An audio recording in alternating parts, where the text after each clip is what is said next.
Hi hello, कसे आहात सगळे? आय होप की तुम्ही मस्तच असाल.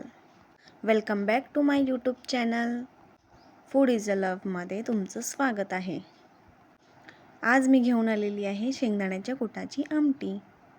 बऱ्याचदा असं होतं की भाजीपाला शिल्लक नसतो किंवा झटपट काहीतरी बनवायचं असतंय पण फारचा वेळ नसतो. तर ही रेसिपी तुमच्यासाठी.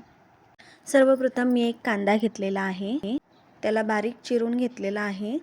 नंतर एक पातेलं घ्यायचं, तेल टाकायचं. तेल छानपैकी गरम झालं की मोहरी टाकायची. मोहरी छानपैकी तडतडली की त्यानंतर बारीक चिरलेला कांदा टाकायचा. कांद्याला लालसर कलर आला, कांदा चांगला भाजला की त्यानंतर घाटी मसाला किंवा लाल तिखट तुमच्याकडे जे काही अवेलेबल आहे ते टाकायचं. त्यानंतर योग्य प्रमाणात पाणी टाकायचं. त्यानंतर एक उकळी येऊन द्यायची.